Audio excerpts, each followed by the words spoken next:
ಸನಾತನ ಧರ್ಮದಲ್ಲಿ ಪೂಜೆ ಮತ್ತು ಧಾರ್ಮಿಕ ಆಚರಣೆಗಳಲ್ಲಿ ಅನೇಕ ನಿಯಮಗಳು ಮತ್ತು ನಿಬಂಧನೆಗಳನ್ನು ಅನುಸರಿಸಲಾಗುತ್ತದೆ. ಇವುಗಳಲ್ಲಿ ಆಚಮನ ಪ್ರಕ್ರಿಯೆಯೂ ಒಂದು.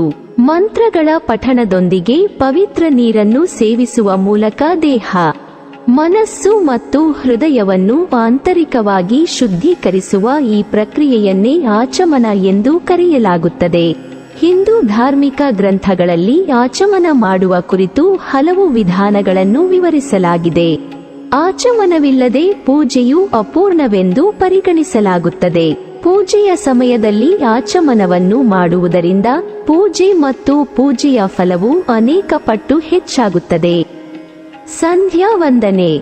ದೇವರ ಪೂಜೆಯಿಂದ ಆರಂಭಿಸಿ ಯಾವುದೇ ವಿಧದ ಧಾರ್ಮಿಕ ಕಾರ್ಯಗಳನ್ನು ಮಾಡುವಾಗ ಆರಂಭ ಹಾಗೂ ಅಂತ್ಯದಲ್ಲಿ ಕೈಗೆ 3 ಸಲ ನೀರು ಹಾಕಿಕೊಂಡು ಕುಡಿಯುವ ಪದ್ಧತಿಯಿದೆ. ಕೆಲವೊಮ್ಮೆ ಮಧ್ಯೆ ಮಧ್ಯೆಯೂ ಹೀಗೆ ನೀರು ಕುಡಿಯಲು ಹೇಳಲಾಗಿದೆ. ಬೇರೆ ಬೇರೆ ವೇದ ಅಥವಾ ಪೂಜಾ ಪ್ರಯೋಗದಲ್ಲಿ ಇದಕ್ಕೆ ವಿಭಿನ್ನ ಮಂತ್ರಗಳು ಇವೆ. ಕೆಲ ಪದ್ಧತಿಯಲ್ಲಿ ಋಗ್ವೇದಾಯ ಸ್ವಾಹ, ಯಜುರ್ವೇದಾಯ ಸ್ವಾಹ, ಸಾಮವೇದಾಯ ಸ್ವಾಹ ಎಂದರೆ, ಇನ್ನು ಕೆಲ ಪದ್ಧತಿಯಲ್ಲಿ ಕೇಶವಾಯ ಸ್ವಾಹ, ನಾರಾಯಣಾಯ ಸ್ವಾಹ ಎನ್ನುತ್ತಾ ನೀರು ಕುಡಿಯುತ್ತಾರೆ. ಇದಕ್ಕೆ ಆಚಮನ ಎಂದು ಹೆಸರು. ಮಂತ್ರಗಳನ್ನು ಪಠಿಸುವಾಗ ನಿಮ್ಮ ಬಲಗೈಯ ಹೆಬ್ಬೆರಳಿನಿಂದ ನಿಮ್ಮ ಮುಖವನ್ನು ಒರೆಸಿಕೊಳ್ಳಿ ಮತ್ತು ಓಂ ಗೋವಿಂದಾಯ ನಮಃ ಮಂತ್ರವನ್ನು ಜಪಿಸುವಾಗ ನಿಮ್ಮ ಕೈಗಳನ್ನು ಒರೆಸಿಕೊಳ್ಳಿ.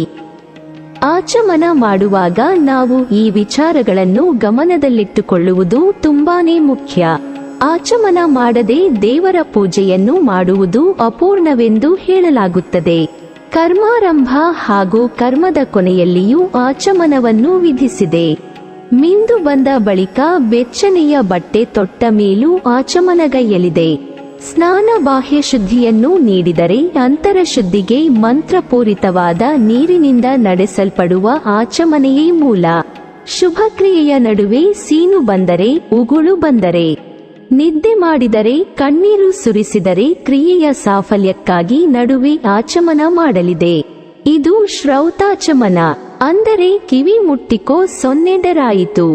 ಬಲಕಿವಿಯಲ್ಲಿ ತೀರ್ಥಾಭಿಮಾನಿ ದೇವತೆಗಳ ಸನ್ನಿಧಾನವಿದ್ದು ಕಿವಿಯ ಸ್ಪರ್ಶದಿಂದ ಪಾವಿತ್ರ್ಯವನ್ನು ಪಡೆಯಬಹುದಾಗಿದೆ ಎಂದು ಪರಾಶರ ಸ್ಮೃತಿ ಹೇಳಿದೆ. ಸಹಜವಾಗಿ ಶುದ್ಧಿಯನ್ನು ತರುವಲ್ಲಿ ಆಚಮನದಂತೆ ದಕ್ಷಿಣ ಶ್ರೋತ್ರ ಸ್ಪರ್ಶವೂ ಒಂದು ಎಂದು ಮಾರ್ಕಂಡೇಯರ ಮಾತು. ಸುಳ್ಳು ಹೇಳಿದರು, ಧರ್ಮವನ್ನು ನಂಬದವರ ಬಳಿ ಮಾತನಾಡಿದರು, ಪವಿತ್ರನಾಗಬೇಕೆನ್ನುವ ವಿಷಯದಲ್ಲಿ ಶ್ರೋತ್ರಾಚಮನವನ್ನು ತಿಳಿಸಿದ್ದಾರೆ. ಕಿವಿಯಲ್ಲಿ ನಿಂತ ದೇವತೆಗಳು ಶುದ್ಧಿಗೆ ಇಲ್ಲಿ ಮುಖ್ಯ ಪಾತ್ರವಹಿಸುವರು. ಚಕ್ರಶಂಖಗಳ ಆಭರಣವನ್ನು ಎಲ್ಲರೂ ಧರಿಸಬೇಕೆಂದು ಶಾಂಡಿಲ್ಯ ಸ್ಮೃತಿಯು ತಿಳಿಸಿದೆ. ಹೀಗೆ ಕಿವಿಗಳೆರಡರಲ್ಲಿ ಚಕ್ರಶಂಖಗಳನ್ನು ಧರಿಸಿದ್ದಲ್ಲಿ ಬಲಕಿವಿಯ ಸ್ಪರ್ಶವು ನಾರಾಯಣನ ಚಕ್ರಸ್ಪರ್ಶದಿಂದ ಪಾವಿತ್ರ್ಯವನ್ನು ಕೊಡುವುದು. ಚಕ್ರಕ್ಕೆ ಪವಿತ್ರವೆಂದೇ ಹೆಸರು. ಬರಿಯ ತೀರ್ಥಾಭಿಮಾನಿಗಳಷ್ಟೇ ಅಲ್ಲದೆ ಧರ್ಮಾದಿ 34 ಪ್ರಧಾನ ದೇವತೆಗಳು ಬಲಕಿವಿಯಲ್ಲಿ ವಿಶೇಷ ಸನ್ನಿಧಾನವನ್ನು ಪಡೆದಿದ್ದಾರೆಂದು ಸಾಂಖ್ಯಾಯನರು ಕಂಡ ಸತ್ಯವಾಗಿದೆ. 12 ಅದಿತಿ ಪುತ್ರರು, ಆದಿತ್ಯರು, 8 ವಸುಪುತ್ರರು, ವಸುಗಳು, 11 ಭೂತಪುತ್ರರು, ರುದ್ರರು, 5 ವಾಯುಗಳು, 48 ಅಗ್ನಿಗಳು, ಯಮ ಇವರೆಲ್ಲರೂ ವೇದಾಧ್ಯಯನ ಮಾಡಿದ ಬ್ರಹ್ಮೋಪದೇಶ ಪಡೆದವನ ಕಿವಿಯಲ್ಲಿ ಸನ್ನಿಹಿತರಾಗಿರುತ್ತಾರೆ. ವೇದೋಕ್ತ ದೇವತೆಗಳವರು ಅಕ್ಷರದ ಮೂಲಕ ಕಿವಿಗೆ ಸೇರಿ ನಿತ್ಯ ಸನ್ನಿಹಿತರಾದವರು. ಆದಿತ್ಯರಲ್ಲಿ ಭಗವಂತನು ಸೇರಲಾಗಿ ಭಗವಂತನಿಂದ ಹಿಡಿದು ಪರ್ಜನ್ಯನವರೆಗೆ ಎಲ್ಲ ತತ್ವಾಭಿಮಾನಿ ದೇವತೆಗಳನ್ನು ಇಲ್ಲಿ ಹೇಳಿದಂತಾಗುವುದು. ತೀರ್ಥಪ್ರಾಶನದ ಬಳಿಕ ಆಚಮನ ನಿಷಿದ್ಧ. ತೀರ್ಥಪ್ರಾಶನವೇ ಶುದ್ಧಿಯನ್ನು ಕೊಡುವುದರಿಂದ ಅದಕ್ಕಾಗಿ ಇನ್ನೊಂದು ಶುದ್ಧಿಪ್ರದವಾದ ಕ್ರಿಯೆ ಬೇಡವೆಂದು ಅಥರ್ವಣ ಶ್ರುತಿ ತಿಳಿಸಿದೆ. ಆಚಮನೆಗೆ ನೀರು ಮುಖ್ಯ. ಆ ನೀರಿನ ಮಹತ್ತಿಕೆಯನ್ನು ವೇದ ಭಾಗಗಳಲ್ಲಿ ಕಾಣಬಹುದು. ಶುದ್ಧಂಗ ಆಚಮನ ಎಲ್ಲರಿಗೂ ವಿಹಿತವಾಗಿದೆ. ವ್ಯಕ್ತಿಭೇದದಿಂದ ಮಂತ್ರಗಳು ಭಿನ್ನ ಭಿನ್ನವಾಗಿವೆ ಎಂದು ಸ್ಮತ್ಯರ್ಥಸಾರ ಅಭಿಪ್ರಾಯ. ಓಂಕಾರದಿಂದ ವ್ಯಾಹೃತಿಗಳಿಂದ ಆಚಮನ ಪ್ರಕಾರವು ಯತಿಗಳಿಗೆ ಹೇಳಿದ್ದು. ಆಮಂತ್ರಕವಾಗಿ ಆಚಮನವನ್ನು ವೇದಾಧಿಕಾರ ಇಲ್ಲದ ಸಂಸ್ಕಾರವಾಗದ ಜನರಿಗೆ ಹೇಳಿದ್ದು. ಭಗವನ್ನಾಮಗಳ ಮನಃಪೂರ್ವಕ ಉಚ್ಚಾರಣೆಯೇ ಶುದ್ಧಿಪ್ರದವೆನಿಸಿದೆ. ಇದರಿಂದ ನಡೆಸಲ್ಪಟ್ಟ ಆಚಮನ ತಾಂತ್ರಿಕವಾಗಿ ಪಾವಿತ್ರ್ಯವನ್ನು ತಂದು ನೀಡಲಿದೆ. ಹೀಗೆ ಸಾಧಕ ಮುಂದಿನ ಕರ್ಮಗಳಿಗೆಲ್ಲ ಅಧಿಕಾರವನ್ನು ಪಡೆಯುವನು ಎಂದು ಆಚಾರಭೂಷಣ ವಿಸ್ತಾರವಾಗಿ ಆಚಮನದ ಚಿಂತನೆಯನ್ನು ನಡೆಸಿದೆ. ಕೆರೆಯಲ್ಲಿ ಮೊಣಗ ಸೊನ್ನೆಟ್ಟು ಮುಳುಗುವಷ್ಟು ನಿಂತು ಆಚಮನ ಮಾಡಿದರೆ ತಪ್ಪು ಎನಿಸದು. ಮೊಣಗಂಟಿಗೆ ಸೊನ್ನೆತಲು ಕೆಳಗೆ ನೀರು ಇದ್ದು ತಟಾಕಾದಿಗಳಲ್ಲಿ ಆಚಮನ ಮಾಡಬಾರದು. ಹೇಗೆ ಮುಳುಗುವಾಗ ಬೆನ್ನು ಸೊನ್ನೆತಗಳೆಲ್ಲ ಮೇಲಿದ್ದು ಮತ್ತೆ ಮತ್ತೆ ಮುಳುಗಿದಾಗ ಮಾತ್ರ ಸ್ನಾನ ಅನಿಸಿಕೊಳ್ಳುವುದು, ಹಾಗೆಯೇ ಆಚಮನವು 1-2 ಅಡಿಗಳಷ್ಟೇ ನೀರಿನಲ್ಲಿ ನಿಂತು ಮಾಡಿದರೆ ಮಾತ್ರ ಆಚಮನ ಎಂದು ಕರೆಯಲ್ಪಡುವುದು. ಇಲ್ಲವಾದಲ್ಲಿ ನೀರು ಕುಡಿದಂತಾಗಿ ಅಶುಚಿಯಾದಾನು. ರುಮಾಲು ಹಾಕಿಕೊಂಡು ಅಂಗಿ ತೊಟ್ಟುಕೊಂಡು ನಿಂತುಕೊಂಡು ಆಚಮನ ಮಾಡಿದರೆ, ಜುಟ್ಟು ಕಟ್ಟಿಕೊಳ್ಳದೆ ಕಾಲು ತೊಳೆಯದೆ ಆಚಮನ ಮಾಡಿದರೂ ಅಶುಚಿಯೇ. ಯಾರೊಡನೆಯೋ ಮಾತನಾಡುತ್ತಾ ಏನೋ ಬೇರೆ ಕೆಲಸ ಮಾಡುತ್ತಾ ಎಲ್ಲಿಯೋ ಕೈಕಾಲುಗಳನ್ನು ಬಿಟ್ಟಿರುತ್ತಾ ಆಚಮನ ಮಾಡಿದರೆ ತಪ್ಪೇ. ಆಚಮನ ಕರ್ಮಕ್ಕೆ ಪ್ರಾಶಸ್ತ್ಯ ನೀಡಿಲ್ಲವೆಂದೇ ಅರ್ಥ. ದೇವಾಲಯಾದಿಗಳಲ್ಲಿ ಬೆಕ್ಕು ಇಲಿ ಮುಟ್ಟಿದರೆ ಸ್ನಾನ ಮಾಡುವ ಸೊನ್ನೆಗ ಇರದು. ಆಚಮನದಿಂದ ಶುದ್ಧನಾಗುವನೆಂದು ಬೃಹಸ್ಪತಿ ಹೇಳಿರುವನು. ಅತ್ತರು ನಕ್ಕರು, ಸುಳ್ಳು ಹೇಳಿದರು, ಸಿಟ್ಟಾದರೂ, ಹೂಸು ಬಿಟ್ಟರೂ ಆಚಮನ ಮಾಡಬೇಕು. ಇದರಂತೆ ಸ್ಮಶಾನವನ್ನು ಹಾಯ್ದು ಬಂದರೂ ಆಚಮನ ಮಾಡಿದಾಗ ಶುಚಿರ್ಭೂತನಾಗುವನು ಎಂದು ಮನು ಹೇಳಿರುವನು. ಉಂಡವನನ್ನು ಉಣ್ಣುವನನ್ನು ಮುಟ್ಟಿದರು, ಉಂಡುಳಿದ ಎಂಜಲು ಮುಟ್ಟಿದರು, ಗಾಯವಾಗಿ ಮೈಯಿಂದ ರಕ್ತವು ಸರಿದರು. ಮತ್ತೆ ಆಚಮನ ಮಾಡಬೇಕೆಂದು ಆಚಮನದ ಬಗ್ಗೆ ವಿಸ್ತಾರವಾಗಿ ಹೇಳಹೊರಟ ಕೂರ್ಮ ಪುರಾಣ ತಿಳಿಸಿದೆ. ಜಪಿಸುವಾಗ ಹೆಚ್ಚು ಮಾತಾಡಿದರೆ ಮತ್ತೆ ಆಚಮನ ಮಾಡಿ ಮುಂದುವರೆಸಬೇಕೆಂದು ತಂತ್ರಸಾರ ಹೇಳಿದೆ. ಕನಿಷ್ಠ ಪಕ್ಷ 2 ಬಾರಿ ಆಚಮನ ಮಾಡಿಯೇ ಜಪಾದಿಗಳ ಸಂದರ್ಭದಲ್ಲಿ ಶುದ್ಧನಾಗುವುದು. 1 ಬಾರಿಯಿಂದಲ್ಲ, 2 ಬಾರಿ ಆಚಮನ ಮಾಡಿದಾಗ ಭಗವಂತನನ್ನು ಮತ್ತೆ ಮತ್ತೆ ನೆನೆದಂತಾಗುವುದು. ಒಂದೊಮ್ಮೆ ಅಮಂತ್ರಕವಾಗಿ ಆಚಮನ ಕ್ರಿಯೆಯನ್ನು ಮಾಡಿದರೂ ಶುದ್ಧನಾಗನು. ಕೇವಲ ಆಚಮನ ಕ್ರಿಯೆ ಪಾವಿತ್ರ್ಯವನ್ನು ಕೊಡುವುದಿಲ್ಲ. ಜತೆಗೆ ಭಗವಂತನ ನಾಮಗಳು ಸೇರಿದಾಗ ಆಚಮನ ಶುದ್ಧಿಯನ್ನೀಯುವುದು. ಕೆಲವು ಕಡೆ ಅಮಂತ್ರಕವಾಗಿ ಆಚಮನ ಹೇಳಿದ್ದಲ್ಲಿ ಕೂಡಲೇ ವಿಷ್ಣು ಚಿಂತನೆ ಮಾಡಬೇಕೆಂದು ತಿಳಿಸಿರುತ್ತಾರೆ. ಸಚ್ಚರಿತ್ರ ಸುಧಾನಿಧಿಯಲ್ಲಿ ಜಪ ಪೂಜಾದಿಗಳ ಆದಿಯಲ್ಲಿ 2 ಬಾರಿ ಆಚಮನ ಮಾಡಿ ಶುದ್ಧಿಯನ್ನು ತಂದುಕೊಂಡು ಈ ಕ್ರಿಯಾದಿಗಳ ಅಂತ್ಯದಲ್ಲಿ 1 ಬಾರಿ ಆಚಮನ ಮಾಡಲು ತಿಳಿಸಿರುತ್ತಾರೆ. ಬೇರೆ ಬೇರೆ ಕ್ರಿಯೆಗಳ ಕಡೆಗೆ ಬೇರೆ ಬೇರೆ ಸಂಖ್ಯೆಯಲ್ಲಿ ಆಚಮನವನ್ನು ಆರ್ಷರು ಹೇಳಿರುತ್ತಾರೆ. ಮೊದಲ ಬಾರಿ ಮಂತ್ರಗಳನ್ನು ಮನಸ್ಸಿನಲ್ಲಿ ಹೇಳಿ ಆಚಮನ ಮಾಡಬೇಕು. 2ನೆಯ ಬಾರಿ ಬಾಯಲ್ಲಿ ಮಂತ್ರ ಹೇಳಿ ಆಚಮನವನ್ನು ಮಾಡಬೇಕೆಂದು ಕಾಣ್ವ ಸ್ಮೃತಿ ತಿಳಿಸಿದೆ. ಹೆಚ್ಚಿನೆಡೆ ಕರ್ಮಾಂಗಗಳಲ್ಲಿ 3 ಬಾರಿ ಆಚಮನವನ್ನು ಹೇಳಿದ್ದಾರೆ. ಗೋಪಥ ಬ್ರಾಹ್ಮಣದಲ್ಲಿ 3 ಬಾರಿಯ ಆಚಮನದಿಂದ 7 ಪ್ರಕಾರದ ಪ್ರಾಣಾಪಾನವ್ಯಾನಗಳ ಆಪ್ಯಾಯನವನ್ನು ವಿವರಿಸಲಾಗಿದೆ. ಹೀಗೆ 21 ದೇವತಾನುಗ್ರಹಚಿ 0 ಆಚಮನದಲ್ಲಿದೆ. ಆಚಮನ ಮಾಡಲು ತಾಮ್ರ, ಬೆಳ್ಳಿ, ಚಿನ್ನದ ಪಾತ್ರೆಗಳನ್ನು ಬಳಸಬೇಕು. ಇತರ ಲೋಹದ ಪಾತ್ರೆಗಳನ್ನು ಕಮಲಾಕರದಲ್ಲಿ ನಿಷೇಧಿಸಿದ್ದಾರೆ. ಈಗೀಗ ಸ್ಟೈನ್ಲೆಸ್ ಸ್ಟೀಲಿನ ಕೌಳಿಗೆ ಸೌಟುಗಳು ಮಾರುಕಟ್ಟೆಯಲ್ಲಿ ಬಂದಿವೆ. ಇದರಿಂದ ಜಪತಪಾದಿಗಳು ನಡೆಸಿದ್ದು ಸೊನ್ನೆಯಾಗಲಿವೆ ಎಂದು ಶಾಸ್ತ್ರಗಳು ಎಚ್ಚರಿಕೆ ನೀಡಿವೆ. ಮಣೆ ಮುಂತಾದ ಉನ್ನತ ಆಸನದಲ್ಲಿ ಕುಳಿತಿದ್ದು ಆಸನದ ಮೇಲೆಯೇ ಪಾದಗಳು ಬರುವಂತಿದ್ದು ಆಚಮನ ನಡೆಸಬಾರದು. ವೀರಾಸನವನ್ನು ಸರಿಯಾಗಿ ಹಾಕದೆ ತೊಡೆಯ ಮೇಲೆ ಪಾದಬ ಸೊನ್ನೆದ್ದರೂ ಆಸನಚ್ಯುತನಾಗಿ ಆತ ಆಚಮನ ಜಪಾದಿಗಳಿಗೆ ಅಯೋಗ್ಯನೆನಿಸುವನು ಎಂದು ಕಾತ್ಯಾಯನ ತಿಳಿಸಿರುತ್ತಾನೆ. ಕುಳಿತುಕೊಂಡು ಆಚಮನ ಮಾಡುವಾಗ ಕೈಗಳೆರಡೂ ಕಾಲ್ಲಂಟಿನ ಒಳಬದಿಗೆ ಬರುವಂತಿರಬೇಕು ಎಂದು ಬೋಧಾಯನರು ಹೇಳಿದ್ದಾರೆ. ಪೂರ್ವ ಅಥವಾ ಈಶಾನ್ಯ ದಿಕ್ಕಿಗೆ ಮುಖ ಮಾಡಿದ್ದು ಆಚಮನವನ್ನು ಮಾಡಬೇಕು. ದಕ್ಷಿಣಕ್ಕೆ ಮುಖ ಮಾಡಿ ಒಂದೊಮ್ಮೆ ಆಚಮನ ಮಾಡಿದ್ದಲ್ಲಿ ಆತ ಮತ್ತೆ ಮಿಂದು ಬರಬೇಕು.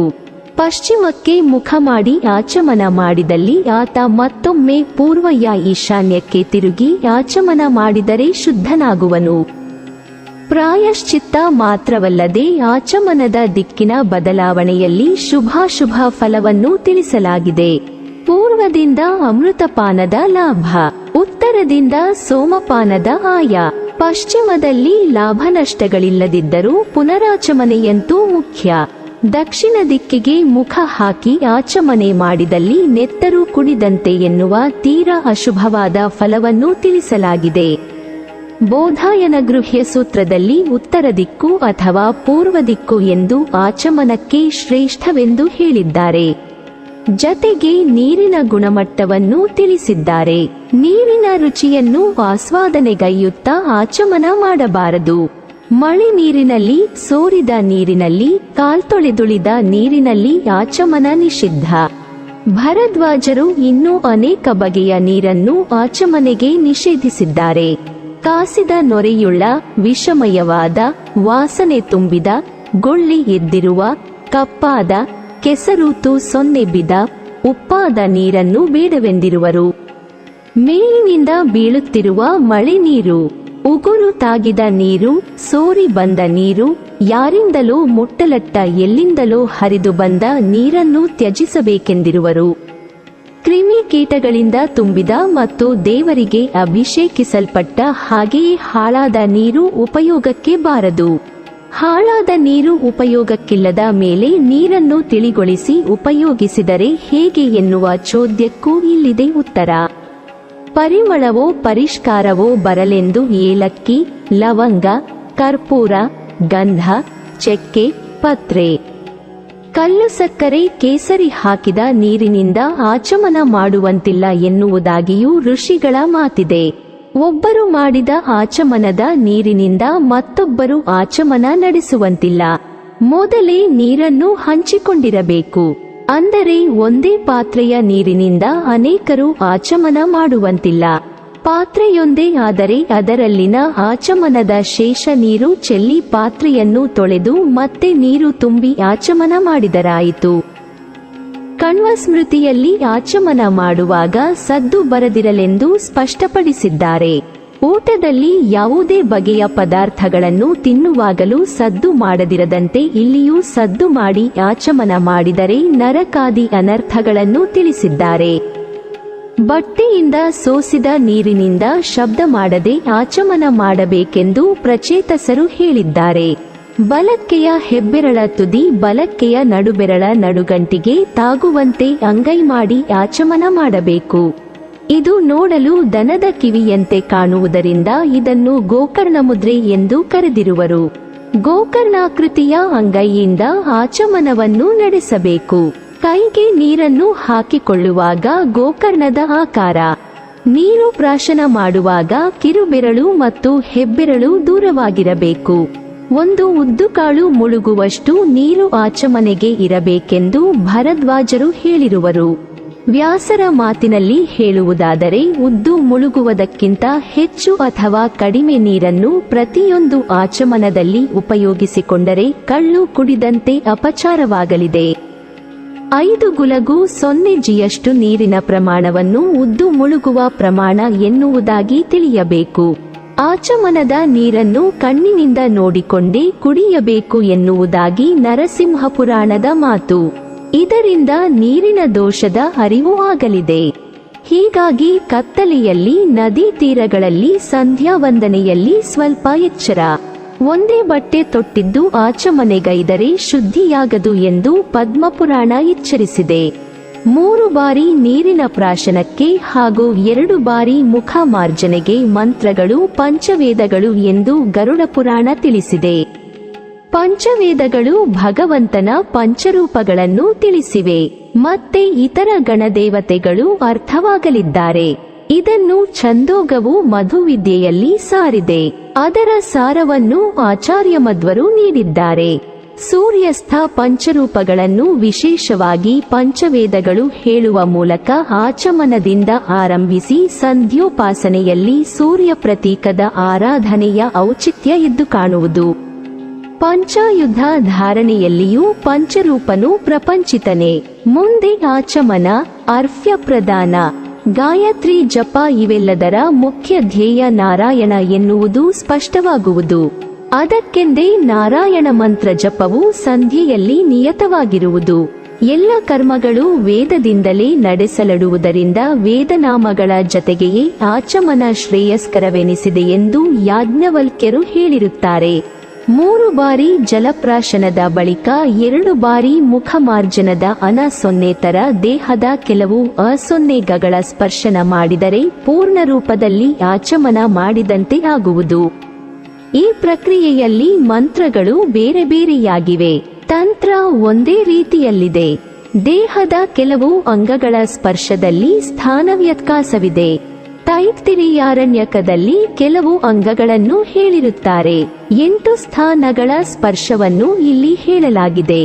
ತಲೆ, ಕಣ್ಣುಗಳೆರಡು, ಮೂಗಿನ 2 ಬದಿ, ಕಿವಿಗಳೆರಡು ಮತ್ತು ಎದೆ. ಇದನ್ನೀಗ ಬ್ರಹ್ಮಯಜ್ಞದ ಸಂದರ್ಭದಲ್ಲಿ ನಡೆಸುವುದನ್ನು ಕಾಣಬಹುದು. ಇದನ್ನು ಅನಿರುದ್ಧ ಸಂಹಿತೆಯಲ್ಲಿ ದಶಾಂಗ ಸ್ಪರ್ಶ ಹೇಳಲಾಗಿದೆ. ಇಲ್ಲಿ ಭುಜಾಂತರ ಶಬ್ದದಿಂದ ಎದೆಯನ್ನು ಹೇಳಲಾಗಿದೆ. ಮನು ಇದನ್ನು ಆತ್ಮ ಶಬ್ದದಿಂದ ಪರಾಮರ್ಶಿಸಿದ್ದಾನೆ. ಆತ್ಮ ಶಬ್ದಕ್ಕೆ ಮಧ್ಯದೇಹ, ಎದೆ ಎಂಬ ಅರ್ಥವೂ ಇದೆ. 12 ಅಂಗಗಳ ಸ್ಪರ್ಶ ಅಂದರೆ ಮಲ ಸುರಿಸುವ ದ್ವಾರಗಳನ್ನು ನೀರಿನಿಂದ ಪ್ರೋಕ್ಷಿಸಿ ತೊಳೆಯುವ ಕ್ರಮ ಎಂಬ ವಿಶಿಷ್ಟ ಚಿಂತನೆಯನ್ನಿಲ್ಲಿ ಸ್ಪಷ್ಟ ಕಾಣಬಹುದು. ಅದರಲ್ಲಿಯೂ ಮಲಮೂತ್ರ ವಿಸರ್ಜನ ದ್ವಾರಗಳನ್ನು ಹೊರತುಪಡಿಸಿ ತಲೆಯಲ್ಲಿರುವ ಉಳಿದೇಳು ದ್ವಾರಗಳನ್ನು ಅಂದರೆ ಬಾಯಿ, ಮೂಗಿನ ಹೊರಳೆಗಳೆರಡು, ಕಣ್ಣೆರಡು, ಕಿವಿ 2, ನೀರು ಅದ್ದಿದ ಬೆರಳುಗಳಿಂದ ಮುಟ್ಟಬೇಕು. ನಾಭಿ ಹಾಗೂ ನೆತ್ತಿ 2 ರಂಧ್ರಗಳಾಗಿವೆ, ಇವನ್ನು ಸ್ಪರ್ಶಿಸಬೇಕು. ನೆತ್ತಿ ಮುಟ್ಟುವ ಆಚಮನವನ್ನು ಶಂಖಸ್ಕ ಸ್ಮೃತಿಯಲ್ಲಿಯೂ ಯೋಗ ದೀಪಿಕಾದಲ್ಲಿಯೂ ಕಾಣಬಹುದು. ಯೋಗ ದೀಪಿಕಾದಲ್ಲಿ ಆಚಮನವನ್ನು ಅಂತರಂಗದ ಸ್ನಾನವೆಂದೇ ಕರೆಯಲಾಗಿದೆ, ಮಂತ್ರಾಚಮನವೆಂದು ಹೇಳಲಾಗಿದೆ. ಮಂತ್ರಾಚಮನ ಎಂದರೆ ಶ್ರೌತಾಚಮನವೇ. ಋಗ್ವೇದಾಯ ಸ್ವಾಹ, ಯಜುರ್ವೇದಾಯ ಸ್ವಾಹ, ಸಾಮವೇದಾಯ ಸ್ವಾಹ ಎಂದು 3 ಮಂತ್ರಗಳಿಂದ ಜಲಪ್ರಾಶನಗೈದು ನೀರು ಹಿಡಿದು 2 ಬಾರಿ ಅಡ್ಡಕ್ಕೆ ಬಾಯಿಯನ್ನು ಒರೆಸಬೇಕು. ಆಗ ಅಥರ್ವವೇದಾಯ ನಮಃ, ಇತಿಹಾಸ ಪುರಾಣಾಭ್ಯಾಂ ನಮಃ ಎಂಬೆರಡು ಮಂತ್ರಗಳನ್ನು ಹೇಳಬೇಕು. ಕೆಳಮುಖವಾಗಿ ಅಗ್ನಯೇ ನಮಃ, ಏ-0 ಮಂತ್ರವನ್ನು ಹೇಳುತ್ತಾ ಬಾಯಿಯನ್ನು ಒರೆಸಬೇಕು. ವಿಷ್ಣುವೇ ನಮಃ ಎನ್ನುತ್ತಾ 2 ಪಾದಗಳಿಗೆ ನೀರನ್ನು ಪ್ರೋಕ್ತಿಸಬೇಕು. ಇಂದ್ರಶ್ಚೀಪುತ್ರರು ಯಜ್ಞಶಂಭುಗಳು ಪಾದದೇವತೆಗಳು, ಅವರೊಳಗೆ ವಿಷ್ಣುವಿನ ವಿಶೇಷ ಪ್ರವೇಶವಿರಲಾಗಿ ಇಲ್ಲಿ ದೇವತಾಚಿಂತನೆಯ ಪ್ರಕರಣದಲ್ಲಿ ವಿಷ್ಣುವನ್ನು ಉಲ್ಲೇಖಿಸಲಾಗಿದೆ. ಹೆಬ್ಬೆರಳು ಮತ್ತು ಉಂಗುರ ಬೆರಳು ಜೋಡಿಸಿದ ಬೆರಳ ತುದಿಯಿಂದ 2 ಕಣ್ಣುಗಳನ್ನು 2 ಬಾರಿ ಸೂರ್ಯಾಯ ನಮಃ ಎನ್ನುತ್ತಾ ಪ್ರತ್ಯೇಕವಾಗಿ ಮುಟ್ಟಬೇಕು. ಹೀಗೆಯೇ ಹೆಬ್ಬೆರಳ ಜತೆ ತೋರು ಬೆರಳಿನಿಂದ ಮೂಗಿನ ಹೊರಳೆಗಳನ್ನು ವಾಯವೇ ನಮಃ ಎನ್ನುತ್ತಾ ಮುಟ್ಟಬೇಕು. ಹೆಬ್ಬೆರಳ ಜೊತೆ ಕಿರುಬೆರಳಿನಿಂದ ಕಿವಿಗಳೆರಡನ್ನು ದಿಗ್ಭ್ಯೋ ನಮಃ ಎನ್ನುತ್ತಾ ಮುಟ್ಟಬೇಕು. ಎಡವಂಗೈಯನ್ನು ಬಲಕ್ಕೆಯ ಎಲ್ಲ ಬೆರಳುಗಳಿಂದ ವಸಿಷ್ಠಾಯ ನಮಃ ಎನ್ನುತ್ತಾ ನೀರಿನಿಂದ ಒರೆಸಬೇಕು. ಶ್ರೀಯೈ ನಮಃ ಎನ್ನುತ್ತಾ ನೆತ್ತಿಯನ್ನು ಹೆಬ್ಬೆರಳು ನಡುಬೆರಳುಗಳಿಂದ ಮುಟ್ಟಬೇಕು. ಎಲ್ಲ ಬೆರಳುಗಳ ತುದಿ 0 ಪರಾತ್ಮನೇ ನಮಃ ಎನ್ನುತ್ತಾ ಎದೆಯನ್ನು ಮುಟ್ಟಬೇಕು. ಬೆರಳ ತುದಿಗಳಿಂದ ಮುಟ್ಟುವ ಈ ತಂತ್ರಗಾರಿಕೆ ಪಂಚಪ್ರಾಣ ಮುದ್ರೆಗಳ ವಿನ್ಯಾಸದಲ್ಲಿದೆ. ಇದನ್ನು ಮುದ್ರಾ ಸಮೀಕ್ಷೆಯಲ್ಲಿ ತಿಳಿಯಬಹುದು. ಕೂರ್ಮ ಪುರಾಣದಲ್ಲಿ ಹೃದಯ ಮತ್ತು ತಲೆಯ ಸ್ಪರ್ಶದಲ್ಲಿ ಅಂಗುಷ್ಠ ಒಂದನ್ನಾದರೂ ಬಳಸುವ ವಿಕಲ್ಪವನ್ನು ಹೇಳಿದ್ದು ವಿಶೇಷ. ಹಾಗೆಯೇ ಬೆರಳ ತುದಿಯ ಬದಲಿಗೆ ಅಂಗೈಯಿಂದ ಸ್ಪರ್ಶವನ್ನು ವಿಕಲ್ಪವಾಗಿ ಇಲ್ಲಿ ಹೇಳಿದ್ದಾರೆ. ದೇವತಾ ಚಿಂತನೆಯಲ್ಲಿ ಸೂರ್ಯಾದಿಗಳು ಸ್ಪಷ್ಟವಾಗಿ ಒಬ್ಬೊಬ್ಬರೇ ಗುರುತಿಸಲ್ಲರೆ ಕಿವಿಗಾಗುವಾಗ ದಿಗ್ದೇವತೆಗಳನ್ನೆಲ್ಲ ಮುದ್ದೆ ಮಾಡಿ ಹೇಳಲಾಗಿದೆ.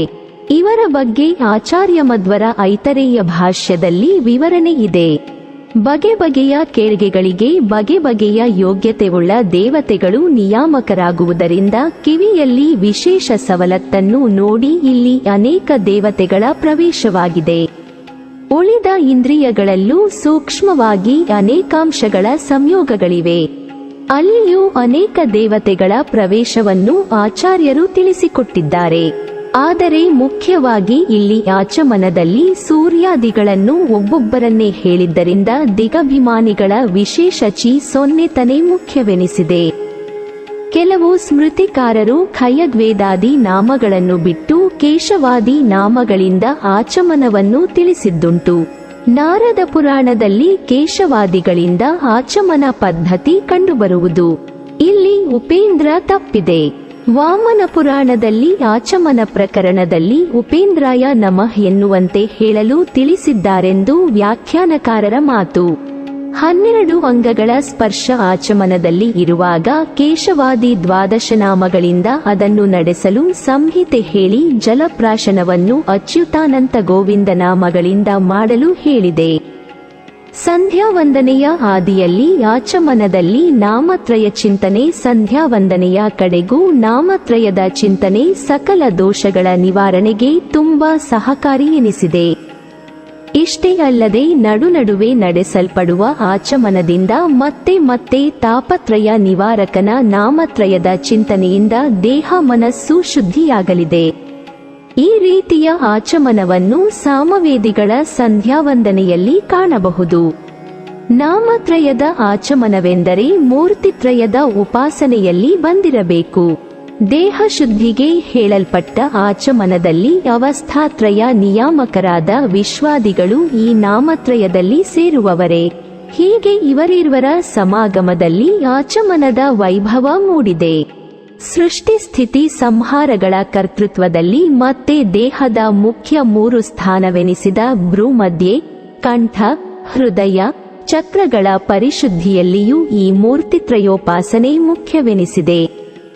ಇದೆಲ್ಲ ಸಂಧ್ಯಾವಂದನೆಯ ಪ್ರಕ್ರಿಯೆಗಳನ್ನೆಲ್ಲ ಸಾಧನೋಪಾಯಗಳನ್ನಾಗಿ ಅಧ್ಯಾತ್ಮ ಜೀವನದಲ್ಲಿ ಅಳವಡಿಸಿಕೊಳ್ಳುವವರಿಗೆ ಮಾತ್ರ ಹೆಚ್ಚು ಆಪ್ತವಾಗುವುದು. ಈ ಹಿನ್ನೆಲೆಯಲ್ಲಿ ಆಚಾರ್ಯ ಮಧ್ವರ ವಿಶ್ವತೋಮುಖದ ದರ್ಶನ ಮತ್ತು ಸಮಗ್ರ ವಾಜ್ಮಯದ ಏಕವಾಕ್ಯತೆ ಮತ್ತು ಅದರ ಪ್ರಸ್ತುತಿಗೆ ಬೆಲೆ ಬರುವುದು. ಗೃಹ್ಯ ಸೂತ್ರಗಳಲ್ಲಿ ಅಂಗಾಂಗಗಳ ಸ್ಪರ್ಶವನ್ನು ಆಯಾ ಅಂಗನಾಮಗಳಿಂದಲೇ ನಡೆಸಲು ಹೇಳಲಾಗಿದೆ. ಅಂಗಾಭಿಮಾನಿಗಳ ನಾಮೋಚ್ಚಾರಣೆ ಪ್ರತ್ಯೇಕವಾಗಿ ಹೇಳದೆ ಆಯಾ ಅಂಗಗಳಲ್ಲಿ ಆಯಾ ಅಂಗಗಳ ನಾಮಗಳಿಂದಲೇ ಆಯಾ ದೇವತೆಗಳ ಚಿಂತನೆ ಅದ್ಭುತವಾದ ಪರಿಕಲ್ಪನೆ ಆಗಿದೆ. ಇದರಿಂದ ಆಯಾ ಅಂಗಗಳ ನಾಮಗಳಿಂದ ತತ್ವಾಭಿಮಾನಿ ದೇವತೆಯಷ್ಟೇ ಅಲ್ಲದೆ ಪ್ರಾಣನು ಭಗವಂತನೂ ಹೇಳಲಟ್ಟು ವಿಶೇಷ ಅನುಸಂಧಾನಕ್ಕೆ ಎಡೆಮಾಡಿಕೊಟ್ಟಂತಾಗಿದೆ. ಧಾರ್ಮಿಕ ಗ್ರಂಥಗಳಲ್ಲಿ ಆಚಮನದ ವಿಶೇಷ ಮಹತ್ವವನ್ನು ಉಲ್ಲೇಖಿಸಲಾಗಿದೆ. ಆಚಮನ ಮಾಡಿದ ನಂತರ ನೇರವಾದ ಹಸ್ತದ ಹೆಬ್ಬೆರಳಿನಿಂದ ನೀರಿನೊಂದಿಗೆ ಬಾಯಿಯನ್ನು ಸ್ಪರ್ಶಿಸಿ. ಇದರಿಂದ ಅಥರ್ವೇದವು ತೃಪ್ತರಾಗುತ್ತಾರೆ ಮತ್ತು ಈ ಆಚಮನದಿಂದ ಅಭಿಷೇಕ ಮಾಡುವುದರಿಂದ ಶಿವನ ಕೃಪೆಗೆ ಪಾತ್ರರಾಗುತ್ತಾರೆ. ಆದರೆ ಆಚಮನ ನಂತರ 2 ಕಣ್ಣುಗಳನ್ನು ಸ್ಪರ್ಶಿಸಿದರೆ ಮೂಗಿನ ಹೊಳ್ಳೆಗಳ ಸ್ಪರ್ಶ ಮತ್ತು ಕಿವಿಗಳ ಸ್ಪರ್ಶದಿಂದ ಸೂರ್ಯ ಮತ್ತು ವಾಯುದೇವನು ತೃಪ್ತರಾಗುತ್ತಾರೆ. ಅದಕ್ಕಾಗಿಯೇ ಯಾವಾಗಲೂ ಪೂಜೆಯ ಮೊದಲು ಆಚಮನವನ್ನು ಮಾಡುವುದು ಬಹಳ ಮುಖ್ಯ ಎಂದು ಹೇಳಲಾಗುತ್ತದೆ. ಆಚಮನ ತೆಗೆದುಕೊಳ್ಳುವಾಗ ನಾವು ಕುಳಿತುಕೊಳ್ಳುವ ದಿಕ್ಕಿನ ಬಗ್ಗೆ ಗಮನವನ್ನು ಹೊಂದಿರುವುದು ಬಹಳ ಮುಖ್ಯ. ಆಚಮನ ಮಾಡುವಾಗ ವ್ಯಕ್ತಿಯ ಮುಖವು ಉತ್ತರ, ಈಶಾನ್ಯ ಅಥವಾ ಪೂರ್ವ ದಿಕ್ಕಿನಲ್ಲಿರಬೇಕು. ಬೇರೆ ಯಾವುದೇ ದಿಕ್ಕಿಗೆ ಮುಖ ಮಾಡಿ ಆಚಮನ ಮಾಡುವುದು ಪ್ರಯೋಜನಕಾರಿಯಲ್ಲ. ಆಚಮನ ಸಮಯದಲ್ಲಿ ಮಂತ್ರಗಳನ್ನು ಪಠಿಸುವುದು ಪ್ರಯೋಜನಕಾರಿ ಎಂದು ಪರಿಗಣಿಸಲಾಗಿದೆ. ಬಾಯಿ ಒಣಗದೇ ಇರಲಿ. ಮಂತ್ರದ ಪದಗಳು ಸರಿಯಾಗಿ ಉಚ್ಚಾರವಾಗಲಿ ಮತ್ತು ದೇಹಕ್ಕೆ ಚೈತನ್ಯ ಸಿಗಲಿ ಎಂಬುದೇ ಇದರ ಹಿಂದಿನ ಉದ್ದೇಶ. ನಮ್ಮ ಬಾಯಿಂದ ಶಬ್ದ ಹೊರಡುವುದಕ್ಕೆ ಕಾರಣ ನಮ್ಮ ಗಂಟಲಿನಲ್ಲಿರುವ ಧ್ವನಿಪೆಟ್ಟಿಗೆಯಿಂದ ಹೊರಡುವ ತರಂಗಗಳು. ಈ ತರಂಗಗಳನ್ನು ನಮ್ಮ ದಂತ, ತುಟಿಗಳು, ಮೂಗು, ಬಾಯಿ ಹೀಗೆ ನಾನಾ ಅಂಗಗಳು ಬೇರೆ ಬೇರೆ ರೀತಿಯಲ್ಲಿ ಬಳಸಿ ಬೇರೆ ಬೇರೆ ರೀತಿಯ ಶಬ್ದಗಳನ್ನು ಹೊರಡಿಸುತ್ತವೆ. ಇವಕ್ಕೆಲ್ಲ ಅಗತ್ಯವಾಗಿ ಬೇಕಿರುವ ಒಂದು ಸಾಮಾನ್ಯ ಅಂಗ, ಅದು ನಾಲಿಗೆ. ಸರಿಯಾಗಿ ಮಾತನಾಡಲು ಸಾಧ್ಯವಾಗಬೇಕು ಅಂದರೆ ಜೊಲ್ಲಿನ ರಸದಿಂದ ನಾಲಿಗೆ ಸರಿಯಾಗಿ ಒದ್ದೆಯಾಗಿರಬೇಕು. ದೀರ್ಘಕಾಲದವರೆಗೆ ಮಂತ್ರ ಹೇಳುತ್ತಿದ್ದರೆ ನಾಲಿಗೆ ಒಣಗಿ ಹೋಗುತ್ತದೆ. ಅದರಿಂದ ಪದಗಳ ಉಚ್ಚಾರಣೆಯು ಸರಿಯಾಗಿ ಆಗುವುದಿಲ್ಲ.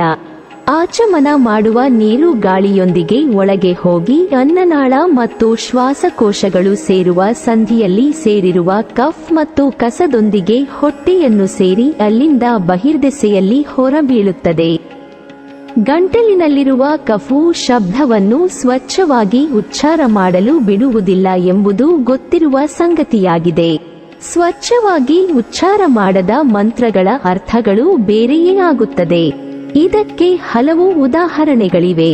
ಈ ರೀತಿಯ ತಪ್ಪುಗಳು ಆಗದಿರಲಿ ಎಂದು ಋಷಿ ಮುನಿಗಳು ಕಂಡುಕೊಂಡ ಉಪಾಯವೇ ಈ ಆಚಮನ ಆಗಿದೆ. ಆಚಮನ ಮಾಡುವಾಗ ವೇದಗಳ ದೇವರ ಸ್ಮರಿಸಿ ನೀರು ಕುಡಿಯುವುದರಿಂದ ವಿಶೇಷ ಶಕ್ತಿ ಸಿಕ್ಕ ಅನುಭವ ಆಗುವುದು.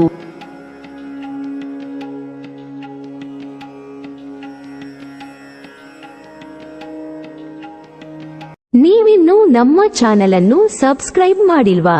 ಹಾಗಾದರೆ ಈ ಕೂಡಲೇ ನಮ್ಮ ಇಂದ್ರಜಾಲ ಚಾನೆಲ್ ಅನ್ನು ಸಬ್ಸ್ಕ್ರೈಬ್ ಮಾಡಿ ಮತ್ತು ಪಕ್ಕದಲ್ಲಿರುವ ಬೆಲ್ ಐಕಾನ್ ಅನ್ನು ಕ್ಲಿಕ್ ಮಾಡಿದರೆ ನಮ್ಮ ಹೊಸ ವಿಡಿಯೋಗಳನ್ನು ನೀವು ನೋಡಬಹುದು.